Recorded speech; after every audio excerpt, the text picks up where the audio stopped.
Say we do fidie ato ahana utie ewie ebe radio. Ewie ayamusomfo enyame akwa Elder Evans amani amuako. Ena me no ehye biom ewie ewo ayeye emre so ewo Bell radio. Odafo ewie enyame nko ana me wa ha. Mene Minister 7 ono na ode osori esonko ade bremu no. Saranso ena kwajo opon ono nso ena omiemia organ anase ode organ no edi akire agigi ayeye no etata. Munu ya mutini nkan me fihifa. Every day Christian Pentecost Church I work Kwashiman. Eyenkran heya Kwashiman branch no eho ena Elder Evans amwako mi free ede onyame asemo a eye tumi ene nkwa ede brew awie. Odofo Kwashiman sa wo hwe akiri kwan a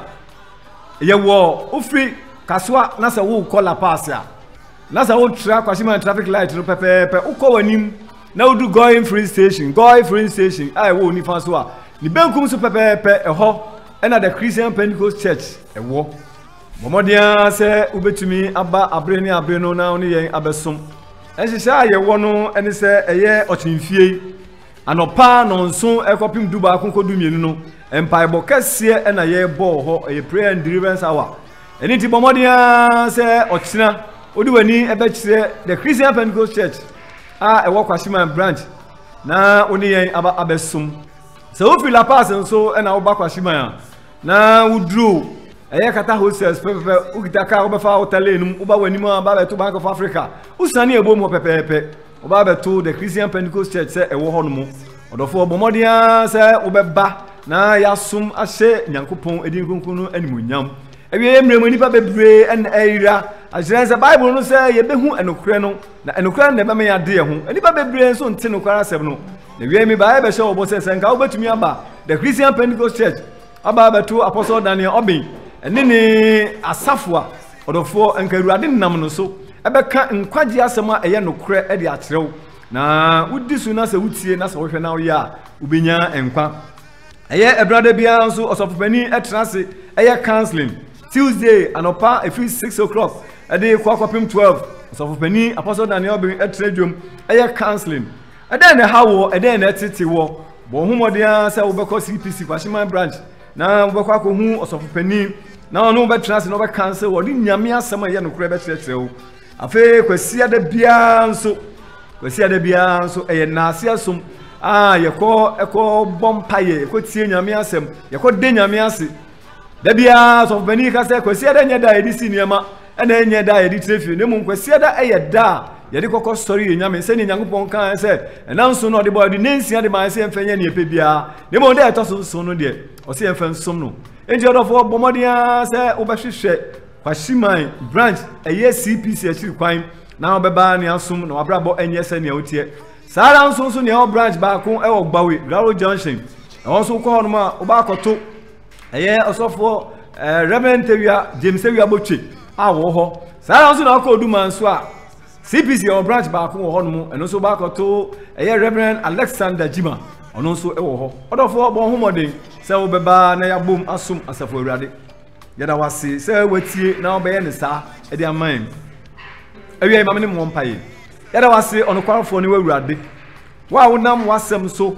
na wo hyehyɛ niema nyina ewie me de wasem a eye enkwa ene nokora e brewo ma akoma biara adwen biara a ya sontie no wona onim se ntia wo soma wasem yaba me mpaye bo no se obema wasem no aba be yese ni ntia wo soma ye ansa na sa aba ho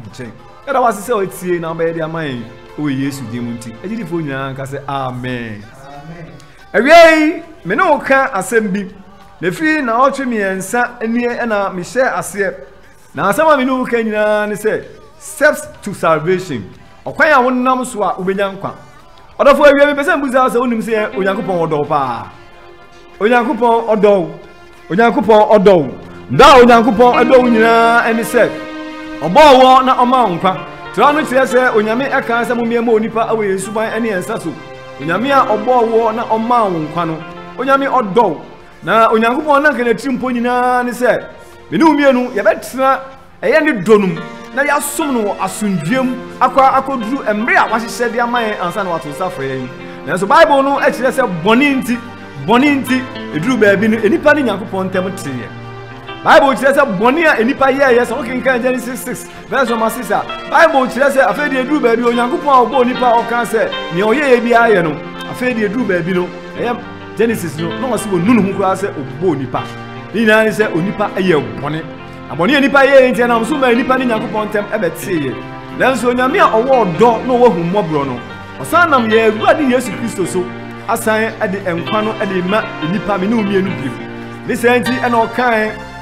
ewo John 3 verse 16 o se ne Onyankopɔn do wi asire so ode ne doba a wo no kro no pema ye so bibiara obagi ne adi no onya obenya dankwa odofo dankwa ho asem na me no ka sa dankwa nso so be ka ena me ye Awurade Yesu Kristo so pe ena wo sa ebetumi aka eni nti baabi ni awo bia bo ho modin se wo be sa kira wadwene na ubedi Kristo na hyede ene ne mmra so amadan kwa ma no sa wotia se osensu bowu na se Kristo ba wonya enkwaje ede ma okra kwai be ne na nso ayensa ebeka sa dan kwen ene nti na otumi yensa me no hye ase ena me kire wo se ne ahia pa ena wieye mremu eye reta so honhom ene nti me no ko root aye root ehoma no eti ba ko yimudu nwoche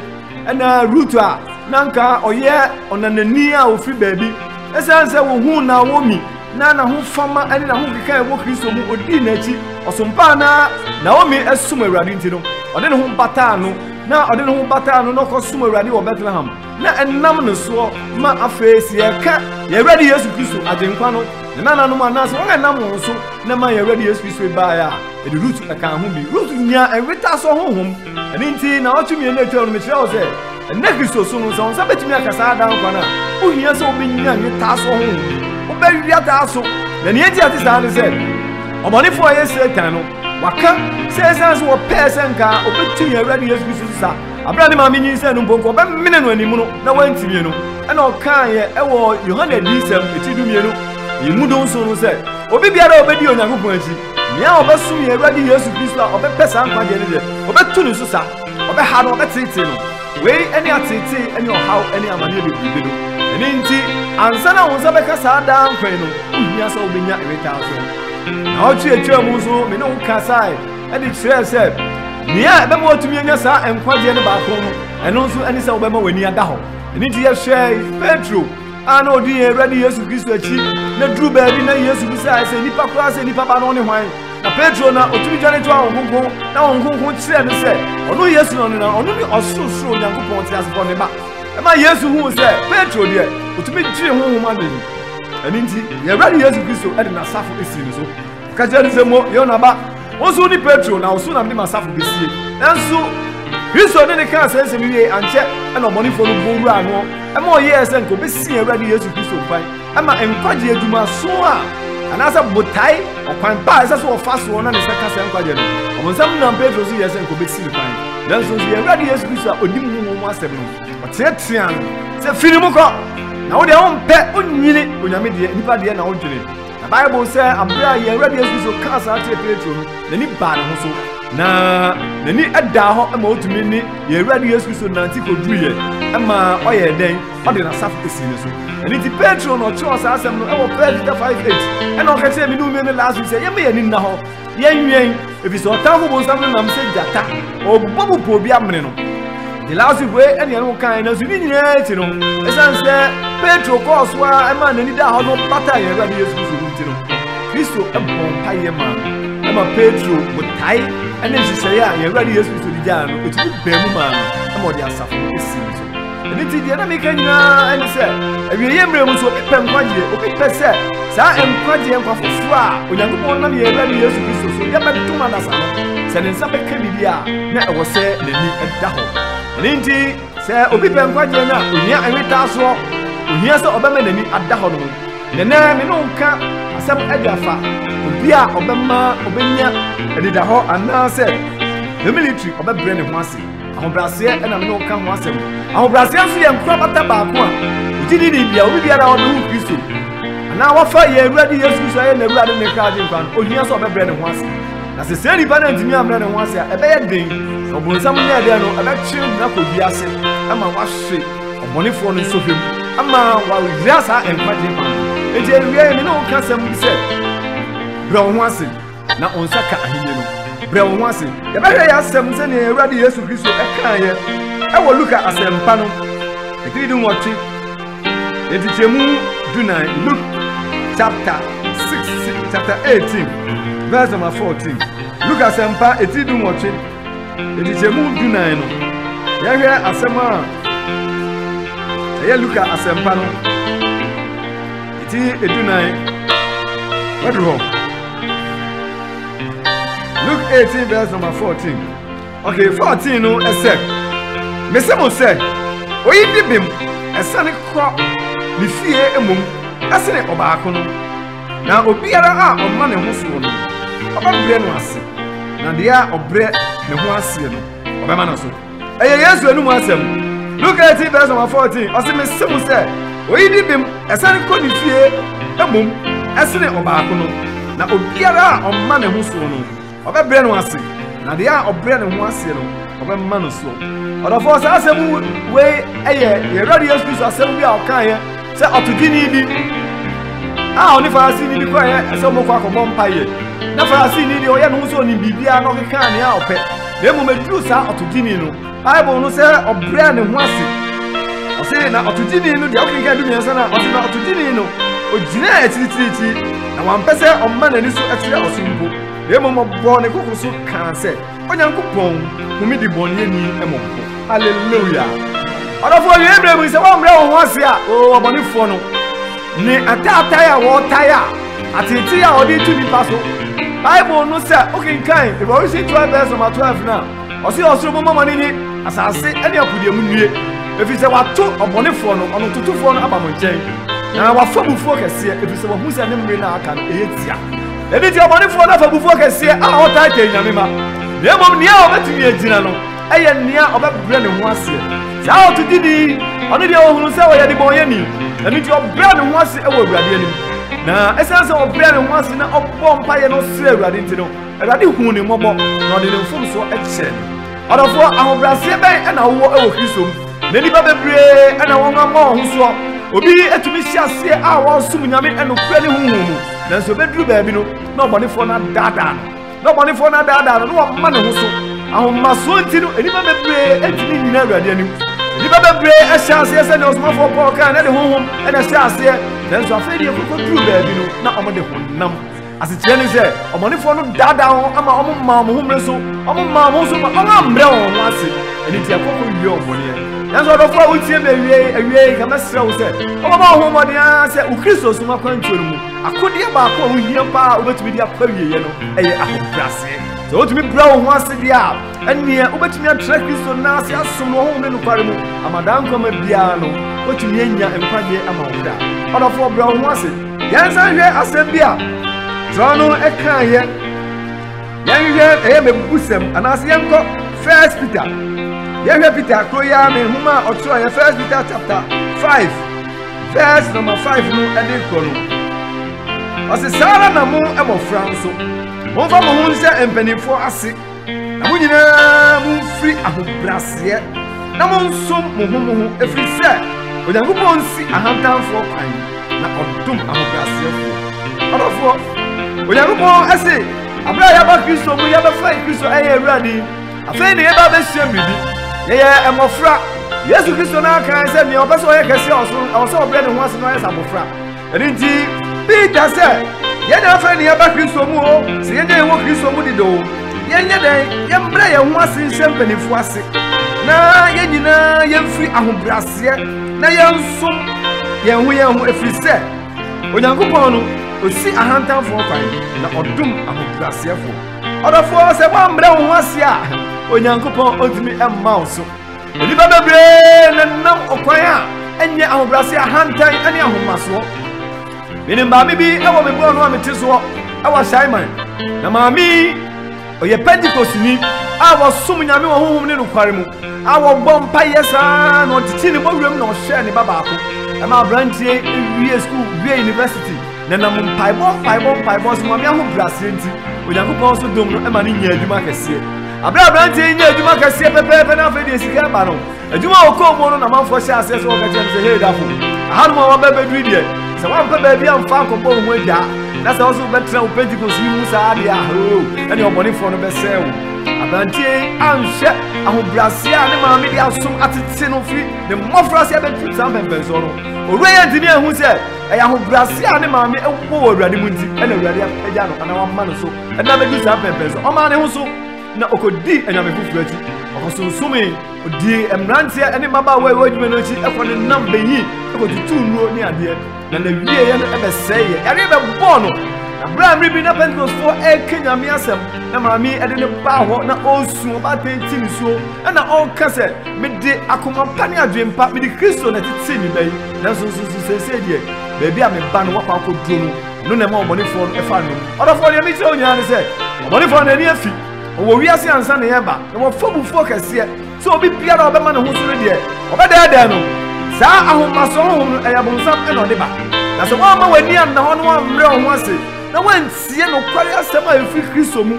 no na betimi ade nkwa na se wokọ ma wo so ko di wiase ati wo hwe wiase afefe de a obonefo no obeyi wahwe ho ode yare ode ohaw ode amane bebrew na nyade ni obetimi ene nya Awurade Yesu Kristo annanti akwa koduru obonefo no akoma so ade nyina so obehwe ni pase ya ohwe nyina ne so obachu afi Awurade Yesu Kristo na ase na wanya wo na wasewo na bom se wo ma wani da ho na se wonya ahobrase ho na wotie onyame asem a ema nkwa enokura asem na eye nkwa no na se wodi nkyerɛkyerɛ pa na chibia odofo bia mi Bible bɔ ma me se wobetumi anya saa da nkwa no okwan pa ye nam so ye nsa ka saa da nkwa no baako eni se obi eye de ebre no ho ase eni di odofo wotie me bi ebre ho ase ade nyina mu bro ho ase bro ho ase ewo Kristo sumu bro ho ase ewo wadwuma mu bro ho ase ewo wawaria mu bro ho ase ewo baby biara wo na Awurade asem se onyankopɔn no osi ahantanfo kwan ebo won a won bro ho ase ne de omma won so nti bro ho ase na onyankopɔn so omma won so afa mi bese ehwa asem bi ewo Proverbs ana se mebusam eti edu nwotwe eyimu edu a eye dumienu no tidu nwotwe eyimu dumienu ose dia edi oseye anim ene se obarima akoma emma ne hoso na ne edi anim onyam anim no eno ene ahobrase mitimu biem dia edi oseye anim no ene se obarima akoma ebemma ne hoso odofo ni ba bebre ene won ma won hoso ewa Awurade anim obi tena Awurade nase ema nyame enam nidifo ne sempakani ne kyerɛkyerɛfo so kyerɛkyerɛ na afei de obedu baabi no horan no mbonifo no de ahomaso edi to asomafo no se eye Solomon a wɔkyerɛ sansemi ana ɔkate mi no bi na wie nse ne edi ɔsɛyɛ nim so obi bɛsɛyɛ a eye sɛ onipa de bɛma na akomaso onipa de hyase sɛ ɔma ne ho so pɛ na ɔsɛyɛ eba ɔbɔnifo no de ahomaso ho mu wura nipa no na wɔma n'ani ama ne ho so na wɔambrɛ ne ho ase pɛpɛɛpɛ na edi ɔsɛyɛ ɛna ɛde ɛbrɛ no na mmom ne a edi animonyam anim no ɛno ne ahobrɛase obi biara a ɔbrɛ ne ho ase no Awurade hyɛ n'animonyam obi biara a ɔbrɛ ne ho ase no o mi sɛ Awurade hyɛ n'animonyam enti awie baabi a woti me ne biara no ɔdɔfo me bae bɛbɔ amane sɛ enkwagye ɛne ɛhwehwɛ the most ultimate prize akatua kɛseɛ bɛ wɔ yɛn Kristo som akwantuom no ɛne sɛ obi bɛnya daa nkwa obi bɛwuo na ne nsa bɛka saa daa nkwa no enti ɔkwan a wonam so a wo nsa bɛka daa nkwa no baako na mene wo ka ho asɛm awie sɛ wobɛbrɛ wo ho ase na sɛ wobrɛ wo ho ase deɛ a ɛne ɛsɛ ne yɛtie biara na nkwa ma sɛ wotie ase o sɛ nso mpo wubu na sɛ Awurade Yesu Kristo pie wo n'anim onyam mu a o ɔdɔfo a wotie me ɛnya deɛ a wobɛwuo na wobɛnya daa nkwa ɛde ama wo kra yɛsɛ hwɛ mabusɛm hɔ nom a ɛti adio no ɛna ɛyi mu du nwɔtwe no Bible ɛka asɛm bi ɛwɔ hɔ Proverbs 22 okay yɛnka 4 no asa Proverbs 22 verse number 4 na yɛnhwɛ asɛm bi a onyame ka ho ɔse deɛ edi ahobraseɛ ɛne Awurade suro akyi ade a ɛde ahobraseɛ ɛba paa ne sɛ onipa bɛsuro Onyankopɔn na ahonyadeɛ ɛne anumonyam ɛne enkwa ɛna ne nsa bɛka ɔse deɛ edi ahobraseɛ ɛne Awurade suro akyi ɛne ahonyadeɛ ɛne anumonyam ɛne enkwa hallelujah ɛne deɛ ɔdɔfoɔ Solomon a wɔno ɔfa wɔ haw ɛne amanneɛ mu na ɔbɔ abrabɔ bi na ɔhu sɛnea ewiase ɛteɛ so obi sɛ ɔbɛsom Awurade a ɛteɛ no ɛna ɔka kyerɛ me no mmienu sɛ nia ahobrasia ade ba paa no de edi kan nyamesuro so obi bia ne ho ase a osuro nyame so obi bia ne ho ase a nyame asem no odi so oye ne pepepe onfa bengum na onfa nipa eni tie wie awurade asem a ka se me no mi anu se yetumi bra ye ho ase dia o eni ebesuro nyankopɔn afa ye benya ye ho ahunya de eni enmonyam eni dankwa eni ensabeka hallelujah eni tie odofo bo ho body se obebra ho ase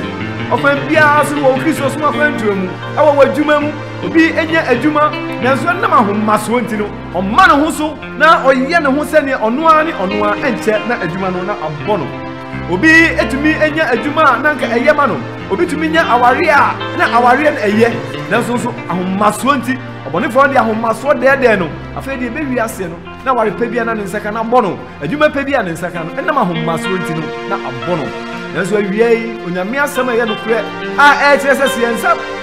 ɛka saa daa nkwan bi a ɛne ne yɛhia sɛ yɛbɛyɛ dɛn yɛbɛbrɛ yɛn ho ase na sɛ yɛbrɛ yɛn ho ase deɛ a yɛnsa bɛtumi aka saa daa nkwan no sɛ yɛbrɛ yɛn ho ase deɛ a yɛbɛtumi asom yɛn Nyankopɔn honhom ne nokware mu yɛbɛtumi atena yɛn Nyankopɔn na ase wasomdua mu ɛne pɛpɛɛpɛ yɛ mu amadaa nkwan ma sɛ yɛwuo sɛ nso yɛte ase na Kristo pia yɛnyɛ yɛraba ɔdɔfoɔ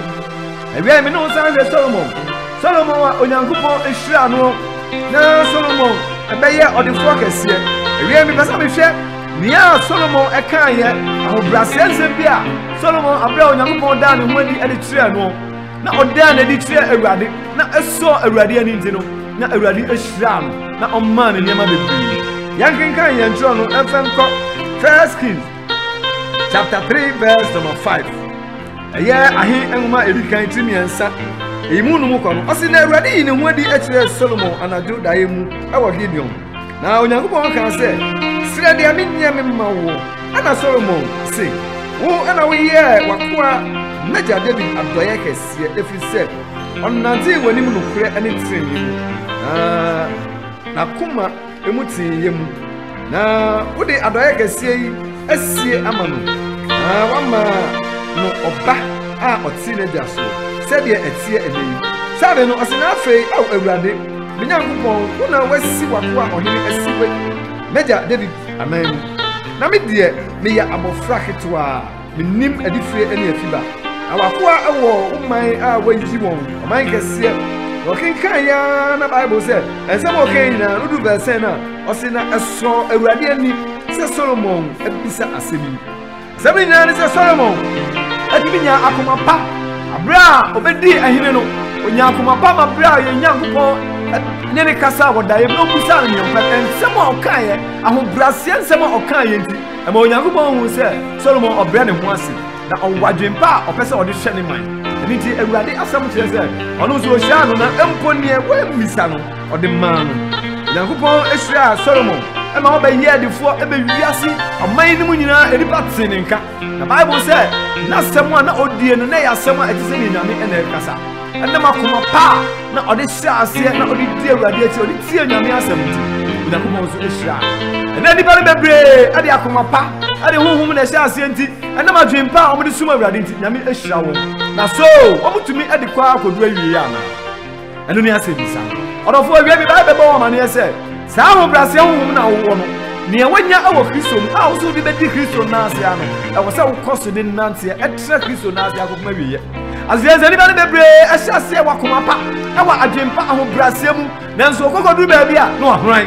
na wɔmmɔ ho so Solomon ɛkɔduru baabi no afei deɛ na nea Awurade ɛhyɛ no ɔkenka nsɛm no a Awurade ka kyerɛ no sɛ na sɛ wodi m'ahyɛdeɛ ɛne me mmara so deɛ a ɛne Solomon wobɛtena gya no so akɔkɔsi awieyɛ nanso afei deɛ ɛkɔduru baabi no na Solomon a Onyankopɔn yii no na Onyankopɔn maa ne nyansa na Onyankopɔn ɛkaayɛ sɛ n'anim ne akyi nyinaa obie ne hɔnom a ɔbɛbɛ wiase a ɔwɔ nyansa ɛte sɛ ɔno Solomon nanso afei deɛ ɛduru baabi no na Solomon akɔhwere ase yɛnhwɛ ɛyɛ 1 Kings chapter 11 verse number 6 no ɛse na Solomon ɛyɛ deɛ yɛ Awurade ani so bɔne na wantimi ɛnni Awurade akyiri si sɛ n'agya David Solomon a Onyankopɔn ɛdom ne nyansa na ɔmaa ne nneɛma sika ne pita ne nneɛma nyinaa no ahomasoɔ nti no ɔhran yɛ na afei deɛ duru baabi no wantimi ɛne Nyankopɔn anante ani nea ɛkɔ soɔ ɛwɔ ewiase seesei ɛno Bible no say na Awurade bu fu kenkan bɛsena na ɔse na Awurade bu fu Solomon efi sɛ na koma adane afiri Awurade Israel Nyankopɔn a woyie no ne ho asira no empirenu no ɔdɔfo sɛ woyie Kristoni sɛ wosum Awurade na uti nyame ne abeni abre Awurade da ne ho adi kyerɛ wo Awurade ma wo hu na mani yɛ ene de kɛseɛ na kyerɛ sɛ ɔdɔ na mama no no ɛnkyerɛ sɛ ɛwɔ sɛ eduru baabi a otiti Awurade atua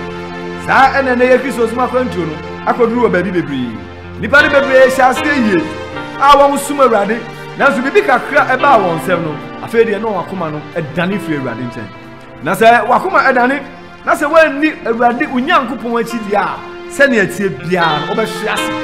ɛne tie wɔ sɛ wɔbrɛ wo ho ase awie mi no nka ahobrɛaseɛ ho asɛm sɛ wɔbɛbrɛ wo ho ase nea woyɛ Awurade mu biara no wobɛtumi abrɛ wo ho ase ahyɛ Onyankopɔn asɛm ase wadi n'ahyɛdeɛ ne ne mmara so na no ɛna bɛtumi aboa wo yɛhwɛ ɔsomafoɔ Paul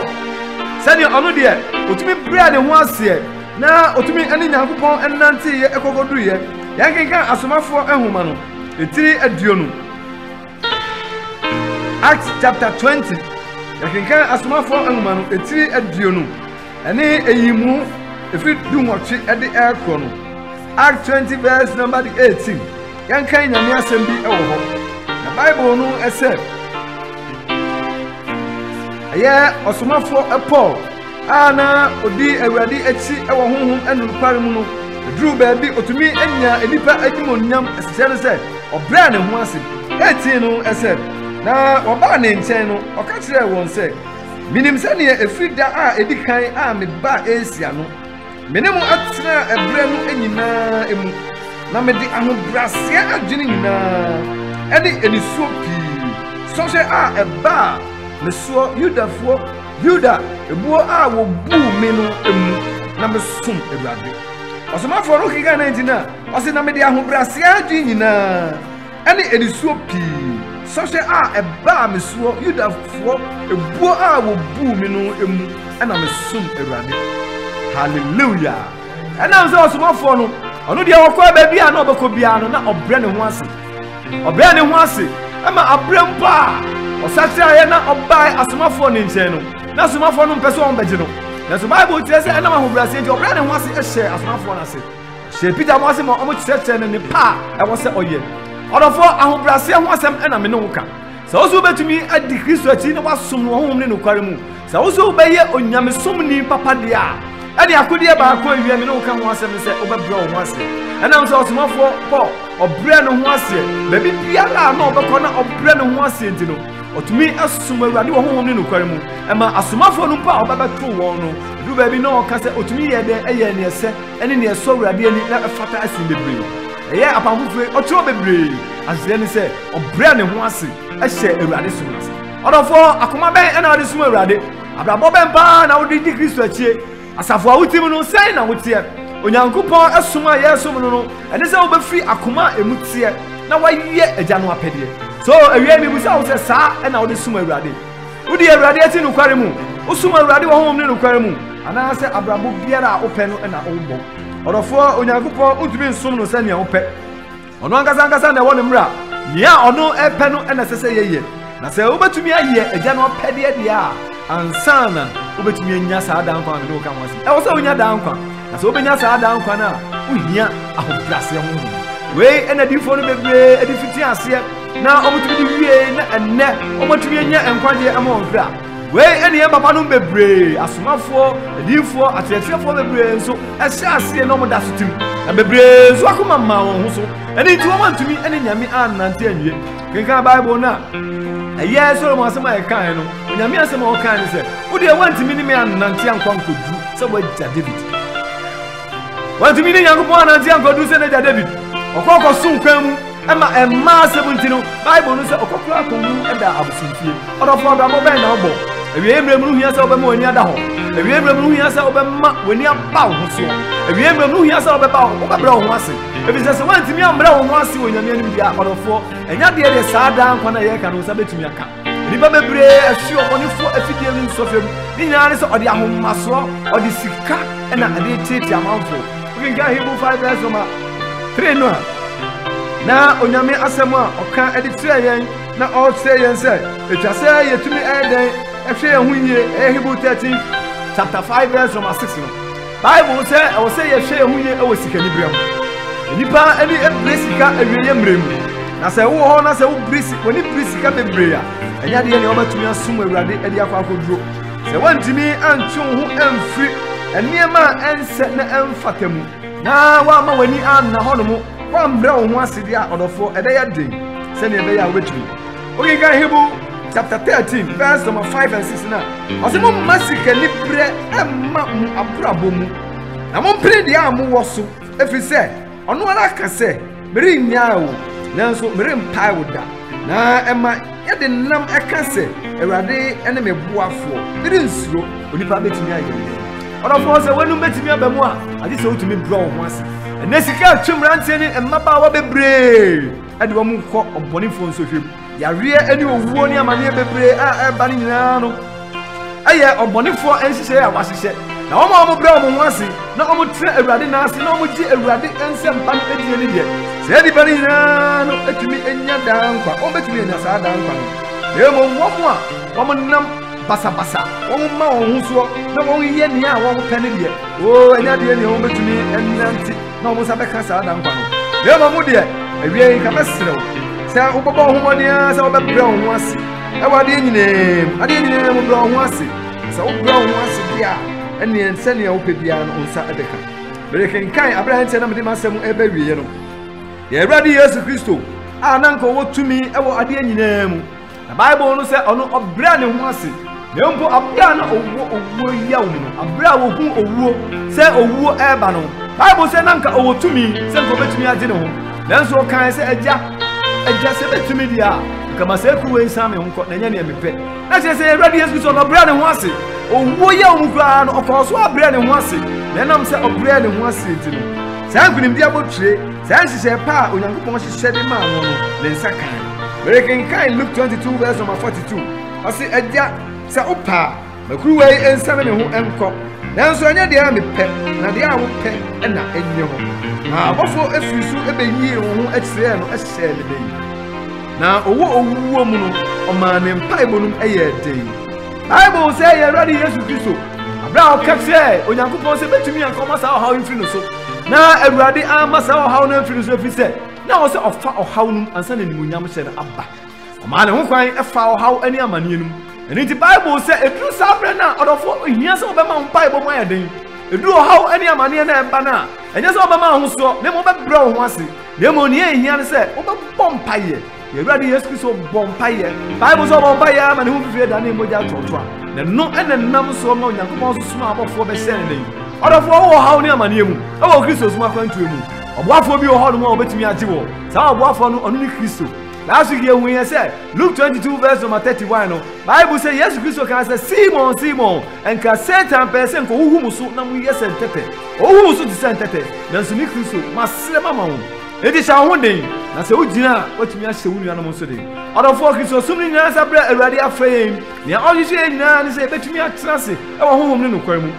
ne ɔhwehwɛ nyina se betumi abrɛ yɛn ho ase na yɛn sa betumi aka nokra ne nokra na ma yɛade yɛn ho na se yɛn so yɛde yɛn ho na se yɛn so nya sa tumi na efi awurade mu a sɛ ne ɔhyɛ yɛn sɛ wɔde ɔsoro ne asase tumi nyina de ama no nti yɛn kɔ wiase afa ne nyina kasa mpa no sɛ yɛtumi amrɛ yɛn ho ase ema nyame asɛm na ɛyɛ nokra na ntimi antra yɛn mu na yɛn ba yɛn ho so de a ɛnya de a yɛn sa bɛka sa nokra asɛm no yɛn so yɛ ba kɔma afoforo yɛ Kristo ɛhwɛ ɛde afiri mu mmienu nkyɛn sɛ yɛbɛbrɛ yɛn ho ase yɛbɛtena ɔsompa mu yɛbɛso yɛn awurade wɔ honhom ne nokra mu na yɛn sa ɛbɛka tumi a yɛbɛtumi de aka na asɛm no ɛde akyerɛ yɛbɛtumi de abrabɔ akyerɛ afoforo na afoforo nyinaa nso ahunu sɛ ɛyɛ Kristo bi a yɛde yɛn ho bata no ho no ɔno na wagye yɛn enipa ne nyankopɔn ɛntam teeɛ nanso yɛn awurade Yesu Kristo a ɔyɛ daa nkwa no ɔyɛ ewiase nkwa farebae ɔno a yɛde ɔsoro ne asase tumi ɛde ama no na wahyɛ yɛn sɛ yɛnkɔka asɛmpa no nkyerɛ no ɔso ɔne yɛn wɔ hɔ daa ɛno nti ɔhaw ne amanneɛ biara ɛbɛba no sɛ yɛbrɛ yɛn ho ase ne yɛbɔ mpa yɛ ne yɛsu frɛ no